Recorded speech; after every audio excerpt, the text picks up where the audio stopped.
Right, guys. I just want to talk about this card for a moment.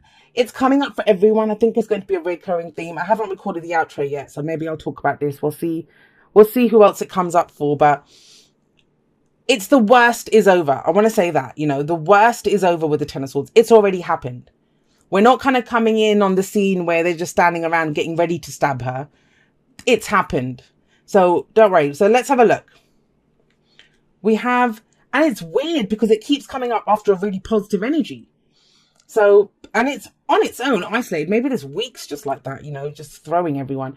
But we have the Eight of Swords as an underlying energy. And, this is our thoughts keeping us trapped. Now, I get it, guys. If this is what you're experiencing, and someone's trying to tell you, yeah, you can do this, or you can have that, or, trying to talk to you, this is that whole fuck off. No, I don't want this. I can't do this. This is too much.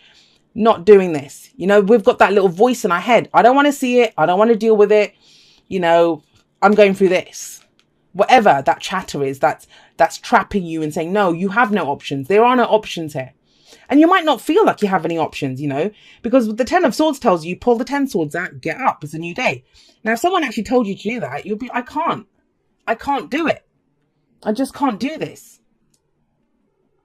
The Eight of Swords talks about, as much as swords are our thoughts, our beliefs, our ideas, and how we communicate them, it's a card of non-communication. Think about it, it's a card of non-communication because you've got all those thoughts going in your head. And I always say the solution to the Eight of Swords is to speak it. And your reading is saying exactly the same thing because we have the Eight of Wands coming in. Guys, there's opportunities coming up. I'm going to say this to you, and hey, I'll go kick the universe on your behalf if you want. That's cool. But it's almost as if when you're feeling quite shitty and down this week, like, maybe you're in the aftermath of something, you're dealing with it, and it's like opportunities coming now. You're devastated, your pet cat just died or something, and you get the job offer of your life. And it's that kind of energy. That's what it feels like. That something awful happens, and yet there's opportunities. And and you don't want to talk because you've got all this kind of chatter in your head. And yet, hey, would you mind having a chat? We can have a quick chat online and doing whatever. And it's like, oh my God, do I have to? But you don't have to. But they are opportunities. Eight of Wands can be travel. It's opportunities coming in. It's communication. It's straightforward. It's good. I love the Eight of Wands as an energy. Things are picking up. Things are moving. I see it like the Chariot, because the Chariot is all about momentum and moving forward and driving forward. And that's the Eight of Wands is like that too. But it kind of feels like you're not going to be at your best when this comes in. But, you guys are Scorpio. Because we have that there, but look at the rest of this. So we have the Ten of Cups, right? As the past energy. Something that you kind of thought, oh God, you thought it was your happy ever after. Something that made you very happy. You have two tens here. Have a look at this. I know who this reading is for. If this doesn't resonate with you, then it's not for you. But this is for those people. Something has just ended. And not just maybe you're just now getting over it. But the Ten of Cups, it's in the past. The past can be last week, last month, last year. The significance is that it's affecting what's happening now. This is something that you thought was your happy ever after. This could be a family. This could be, some emotional fulfillment. You got what you wanted. A group of friends, a group of you together. You were so happy together. Really happy. But, maybe there's been an argument, and maybe that's what it is. I know there's been this over all energy, and I've been talking about this on Instagram, of people feeling kind of not great at this time. They're feeling vulnerable. They're uncertain about where they are. And so what they're doing is projecting that on other people. I talked about it in my outro last week as well, pointing fingers at other people. And I think there's a lot of nasty shit being said right now that people are going to regret afterwards. They will regret it. And that's what the Ten of Swords is saying to me. Everything was great. Everyone was playing happy families. And then there's always one, right, that has to go and ruin everything. And that's the Ten of Swords. Ten of Swords. But I don't know, Scorpio. It's kind of, because I saw that Queen of Wands. Remember I said, how's Scorpio? And then the Queen of Wands kind of showed herself to me. I think you guys are good. Like and I think Virgo got this too. No one's going to see it. No one will see it with you. You're going to you'll put on your, game face. You're going to get all dolled up and you will go deal with it. You'll go deal with it. because we have opportunities. You know, the Wheel of Fortune is opportunities, the Eight of Wands, and that it's actually a game changer. It's actually a game changer for you. I know you're going to be told in your head, it's going to be, I can't do this. This is the wrong week for it. I can't do it. But guys, please, you know, these kind of doors, these kind of opportunities, they don't last forever. Those doors don't stay open forever. And that could be it. That's part of it, right? Trust me, when I was going through some of the worst pain in my life, just the worst pain, that's when I had all these opportunities and I had to do it. I just did it. And for me, I wasn't using it to ignore my pain, but it was a way for me to deal with my pain going through this stuff. And I came out of the other end like this, how I am now, you know, just so much more confident. I'm not afraid. There's very little that I'm afraid of now. You know, I've been through so much and I know what I'm capable of, that I can keep going. I can keep pushing. And that's you guys too. I have a Scorpio North Node. I'm saying I'm getting that from your lot's energy, I'm sure. You know, fixed signs get it done. Sorry, anyone else that's watching this. That's what makes us so stubborn, you know, because we are fixed. We're going to do it. We're going to commit to it and we're going to get it done. And this is and you know what? This doesn't even have to be something awful that's happened here. Like I said, the worst is over here. This is the point where it turns around. This is the point where this is the week, where it turns around. I'm not just saying that to sugarcoat. The Wheel of Fortune is saying that as well. I know you were happy, but it's time to go for something new. And the King of Wands is coming up to say that. You might be at rock bottom. And I think a lot of people this week are going to feel that. At some point this week, they're going to be like, this is just it. You know, there's nothing. I can't go any lower. Actually, in fact, most people don't say that because they're afraid they will go lower when they say that. But no, you guys, it's that feeling that I'm at rock bottom. But, you know, is that true? Is that real? Because you do have the Eight of Swords above it. Is that the inner saboteur saying it? But, you know, if we think it, if we feel it, it's real to us, right? It's true to us. But look what comes in here. So some of you might be dealing with a fire sign, Aries, Leo, Sagittarius. But remember, the signs don't own the cards. They lend the characteristics. But I think it's you guys because of that Queen of Wands that showed up when I was shuffling. The King of Wands, love him. You know, this guy knows how to put on a show, right? It's the card for Leo in particular, fixed energy. But he knows what he wants. He's going to go for it. He's confident.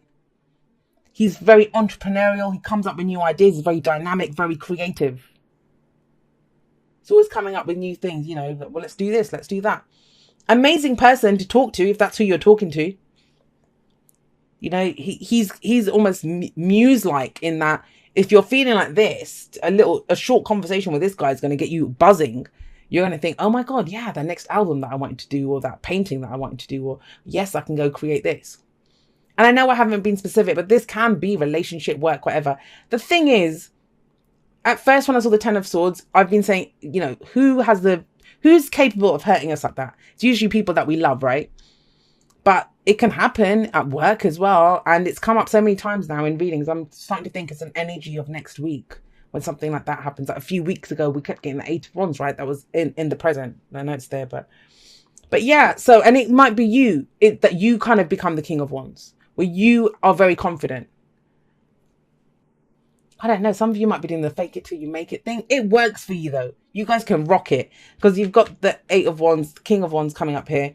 Fiery, creative, dynamic, sexy energy, guys. And then what's the advice? The advice is the Wheel of Fortune. It's telling you these are opportunities. You know, that wheel keeps turning. You don't know when that wheel will turn again. If you've gone through bad luck, you know, literally, this is what it's saying. If the good times don't last, because that didn't last, it's in the past, right? If the good times don't last, why would the bad times last? That's the Wheel of Fortune, literally what it's saying in your reading. Because it keeps turning. Keeps turning. The good times don't last. Why would the bad times last? Change is the only constant that we have. And you're coming into this place of stepping into your power, of being more creative or dealing with someone like that. But even dealing with someone like that, it gets you fired up. And there are opportunities here for whatever it is that you're trying to do, you know. It doesn't say it's the Wheel of Fortune. Fate doesn't just pick out, ooh, well, just sort your love life out, but work can suck. Do you know what I mean? It's up to you how you want to use that energy. I mean, think of creation and creative energy. Some people choose to have a baby with it. Some people choose to, you know, make music with it. Some people choose to start a business with it. You can do whatever you want with creative energy. Yeah. Well, here we go. Take a chance on love. When we start to love, our lives are changed forever. It does feel like a chance. It does feel like a chance because, like I said, you're stuck here. There could be opportunities coming in. And oh, it's literally, you will feel like, seriously, now? This is happening now? Yes, it's happening now. You know when you get that call and you've been like bloody face down in a tub of Haagen-Dazs for a week and you haven't changed your pajamas or something because you're just heartbroken and oh, nothing's working. And you get that call, hey, can you be here in half an hour? The company that you've always wanted to work at. Clean it up. Okay, so clean it up. I think such an awful way to say it as well. But clean it up. I think it's with this 10 of Swords. So whatever busted, whatever happened, whatever you were left down with, because remember I said it's about pulling the 10 swords up and getting up. Because there's an energy here of, I can't do it. I can't do it. But you can. And this might be a conversation. If someone's done this to you, I know. A lot of times, if someone did this to a Scorpio, you guys are on the warpath, right? But clean it up doesn't mean get rid of the body, guys. It's more, you know, whatever it is, however it's left, you clean that up. Because I can't see you going and making amends to someone. You might want to, right? Conversation, at least clear the air. But I don't get that. I feel like this is new energy coming in. There's new opportunities coming in for you. And so you have to clean away the old crap so you can allow it in, right? That's what the death card says. That's your card. If anyone knows about that, you guys know about that. All right, let's see. It says, dear you, what is true for you? Sorry, let me say that again. Dear you, what is true for you? Can you be impeccable with your word? Sure you can. As long as it's not used to manipulate others, the truth can set everyone free. Let go of the results, let go of your fears, and allow the truth to empower you and others. This will set into motion a kind of change that will be supportive of you and loving and all kinds of prosperous. This is not a time to compromise and hide your truth from others. Yeah, guys, this is not... I know the timing sucks. That's all I can say. And hide your truth from others. Whatever it is you want, go for it and be clear in your motives, especially with yourself. You'll be so happy you did. This is a time where you will tap into the power to co-create and manifest your best life. Doesn't that feel amazing? And the results, miraculous. When you tell the truth and ask the same of others, you can learn a lot from life's bountiful lessons and achieve your dreams. Love you always. And that's this. Wands are manifestation energy. It's the energy that we put out into the world, right? This could be that speaking your truth, clearing things up, cleaning it up, right? Going forward. Because the wheel is turning. That's new opportunities coming. That's fate stepping in. But we must turn fate into destiny with our own free will. So please, if you guys get any opportunities this week, grab it with both hands. Even if you've been in those pajamas for a week or whatever, right? Love you guys.